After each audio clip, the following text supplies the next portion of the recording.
Ela tinha 13 anos quando a sala virou um tribunal. A professora olhou para ela com uma frieza que parecia ensaiada, apontou para a porta e declarou que ela deveria se retirar. Não foi uma conversa, foi um veredito diante da turma inteira.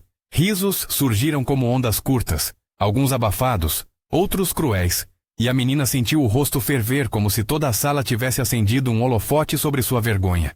As mãos dela tremiam, o bilhete com o dever de casa dobrado no bolso parecia pesado como uma sentença. Ao sair, ouviu a risada, ouviu as palavras duras que não merecem ser repetidas aqui. O que fica é a humilhação, expulsa da sala por sonhar em ser aquilo que ninguém ali imaginava para ela. Ela saiu sem chorar, não porque não doeu, mas porque, naquele instante, chorar seria permitir que aquela cena a definisse. Mas a história dela não começa ali. Antes da expulsão havia uma pequena casa de tijolo, uma avó com a pele marcada pelo tempo e um posto de saúde onde uma médica negra segurou a mão daquela avó e falou com respeito. Foi a reverência daquela médica que acendeu um fogo no peito da menina. Sua mãe trabalhava como diarista, chegava em casa com as mãos cheias de calos e os bolsos vazios, e mesmo assim colocava um prato de comida na mesa e dizia: "Estuda, minha filha, vai ser diferente." A infância de Amanda, porque esse é o nome dela, foi tecido de poupanças minúsculas, de ônibus apertados e de noites iluminadas por uma lâmpada que queimava livros e sonhos ao mesmo tempo.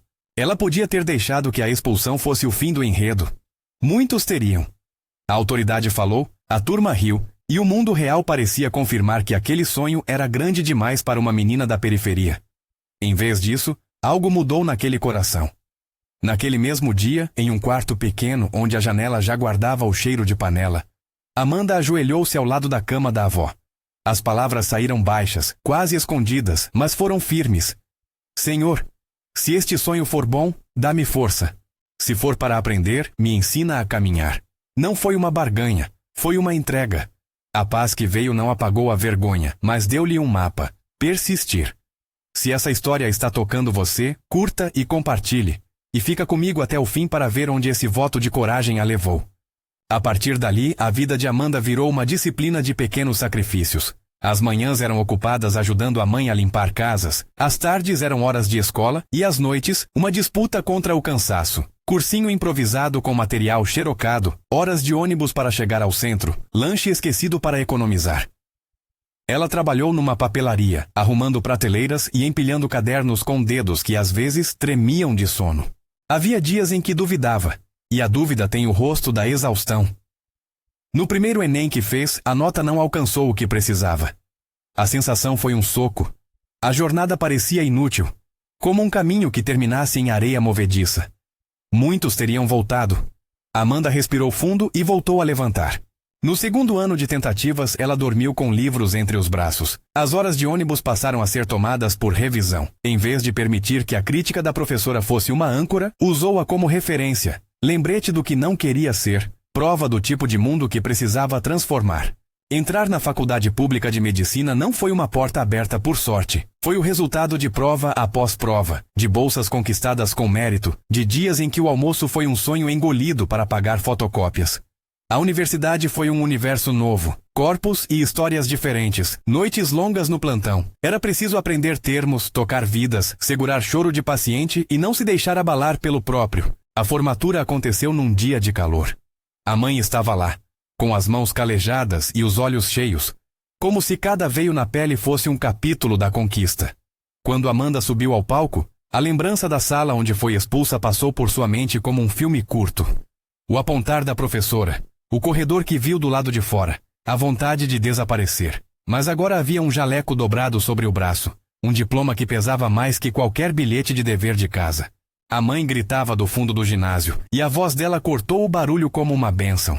Foi um momento de celebração, mas também de reconhecimento. Não era vitória só dela, era a vitória da mãe que lavou tantos pisos, da avó que ainda tinha fé na cadeira que ocupava, da médica que foi modelo tímido de que o sonho era possível. Ao terminar a residência, Amanda recebeu ofertas. Hospitais privados com salários tentadores, convites que prometiam conforto. Ela pensou em todas as noites de frio, no ônibus lotado, nas contas que poderiam parar de pingar. Poderia ter escolhido a estabilidade que muitos assumiriam ser a recompensa justa. Em vez disso, escolheu voltar. Voltou para o posto de saúde da comunidade que a viu crescer. para o mesmo bairro onde a professora que a humilhou ainda dava aula. A escolha não foi um gesto de autopunição. Foi compromisso. Ela sabia que representar importava. Ser a médica que a menina da sala precisou ver é para ela mais que profissão. É testemunho. Anos depois, numa tarde comum, um caso chegou ao posto. Uma mulher idosa com antecedentes hipertensivos precisou de atendimento. Quem entrou na sala reclamando de tonturas e medo era Dona Denise, a professora que no passado a apontara para a porta. A mulher não reconheceu o rosto jovem da médica no primeiro momento. A idade muda feições, e a farda da autoridade substitui memórias antigas. Quando Amanda entrou, o silêncio entre elas teve um peso diferente. O encontro não foi um show. Foi um choque de vidas. Dona Denise a reconheceu com a mesma pausa que alguém tem ao encontrar um retrato antigo. Houve lágrimas. Houve palavras que não tentaram desculpar o passado com explicações esfarrapadas. Apenas um pedido. Por favor, me perdoe e me ajude. A cena poderia ser descrita como um momento de revanche invertida, a ofendida tornando a ofender pela recusa. Mas Amanda não o leu dessa forma. Ela sentiu primeiro o pulso do sofrimento humano diante de si. Uma mulher que tremia, assustada e perdida. Havia também o pedido, humilde, que soava quase como um implorar por misericórdia. Amanda pensou na mãe dela, nas horas de sacrifício, na avó que recebeu um toque de cura e dignidade por mãos que pareciam mais com as suas do que com as de qualquer outra pessoa naquela sala. A decisão veio sem espetáculo, colocar o bem-estar do outro à frente do rancor. Ela atendeu Dona Denise com competência e ternura. Não foi um perdão performático, foi cuidado prático e profissional. Antes de qualquer gesto público, houve uma conversa contida, em que a professora disse em voz baixa, o que já muitas vezes o tempo nos força a aprender. Arrependimento. Eu estava errada, ela disse. Naquele dia fui injusta, preciso de ajuda. Não se tratou de um pedido teatral, mas de uma entrega verdadeira, de uma mulher que envelheceu e reconheceu suas falhas. Amanda ouviu. Não houve humilhação infligida, não houve cobrança escancarada. Houveram olhares que pesavam em vidas passadas e um cuidado que reescrevia o roteiro. Ao sair, Dona Denise segurou a mão de Amanda com força, olhos úmidos e murmurou, eu imploro por você. Aquela frase, implorou por ela, chegou como ponto final de um ciclo abrasador. O perdão de Amanda não lhe tirou poder. Pelo contrário, lhe deu autoridade. Autoridade pela escolha de servir. Ao cuidar de quem a humilhou, mostrou que sua força vinha não de revanchismo, mas de compaixão que nasceu do próprio sofrimento. A comunidade viu. Alguns estranharam, outros choraram. Para as meninas que frequentavam a escola, ver uma mulher negra, formada e de jaleco, atendendo com respeito, foi uma imagem que substituiu a memória da humilhação. Para Amanda, cada consulta era uma forma de devolver dignidade e multiplicar o que um gesto de representatividade fizera por ela quando criança. Não digo que tudo foi fácil. Houveram dias em que a memória da expulsão doeu como ferida fresca, noites em que a dúvida batia à porta. Mas a fé que a sustentou não foi um passe livre para a ausência de luta. Foi uma âncora que permitiu escolher o caminho do serviço. Havia também um sentido prático, políticas de acesso, bolsas, apoio de algumas professoras e amigos de faculdade, que abriram portas. Nada foi automático. Nada veio sem esforço. A fé, porém, manteve viva a convicção de que a humilhação não poderia ser o ponto final da sua história.